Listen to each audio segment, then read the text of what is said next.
మనం ఏదైనా సాధించగలమా? సాధించలేమా? అనేటప్పుడు దాని గురించి మాట్లాడుకునేటప్పుడు వీళ్ళ గురించి మాట్లాడుతాం. వీళ్ళకి తెలుగు మీడియం అని భయం. ఒకసారి ఇంగ్లీష్ మీడియంకెళ్తారు ఇంటర్మీడియేట్‌కి కూడా. మరి అక్కడ మనం మెరిట్‌లో రాగలమా? రాలేమా? అంటే ఖచ్చితంగా రాగలం. మరి అలాంటి కాలేజీలో మంచి కాలేజీలో సీట్లు వస్తాయా? రావా?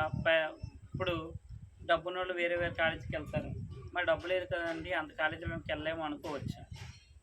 ఇప్పుడు కూడా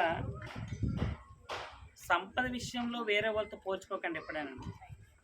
సంపద విషయంలో వేరే వాళ్ళతో పోల్చుకోకండి. మంచి విలువల విషయంలో లేదా మంచి విద్య విషయంలో ఇంకొకరితో పోల్చుకోండి. ఇదే మీకు చెప్పడం. ఇంకోడు డబ్బులున్నాయి కాబట్టి వాడు మంచి కాలేజీకి వెళ్తున్నాడు, మంచిగా చదువుతున్నాడు. నీకే కానీ చదవాలనే కోరిక ఖచ్చితంగా ఉంటే గవర్నమెంట్ కాలేజ్ అవ్వచ్చు. అక్కడ ఉన్న వనరులను కరెక్ట్‌గా ఉపయోగించుకో. ఆ వనరులు అంటే ఎవరు? టీచర్స్. అర్థమవుతుందా? వాళ్ళు ఒకళ్ళు చెప్పడానికి ఇంట్రెస్ట్ లేకపోయినా నువ్వు వాళ్ళ దగ్గరికెళ్ళి వాళ్ళ తల తినేయాలి.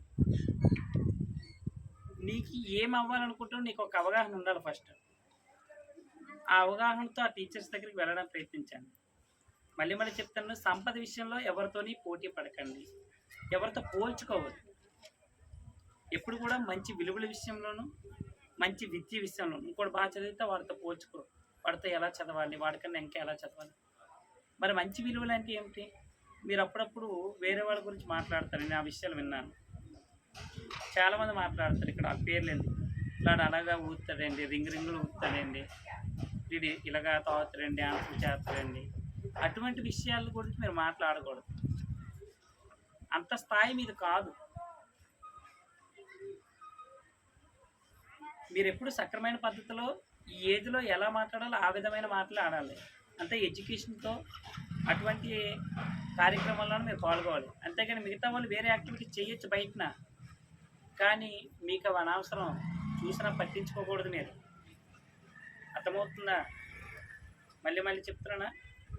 అవి మంచి విలువలు పాటించడం. వేరేవాడు వేరే విధంగా చెడిపోండి, మీకు అనవసరం అది. మీ ఇంటికాడ ఆర్థిక పరిస్థితి ఏంటో చూడండి.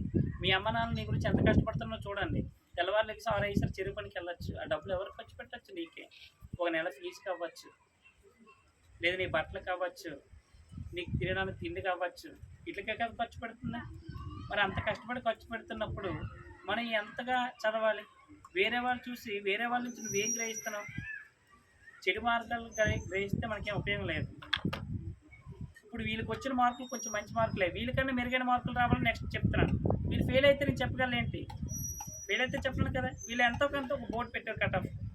మనకి ఇప్పుడు ఎంత ఉంది? 505 హైయెస్ట్ ఉంది. 505 హైయెస్ట్ ఉంది కాబట్టి నెక్స్ట్ 540, 550 టార్గెట్ పెడతాను నెక్స్ట్ ఇయర్. అర్థమవుతుందా?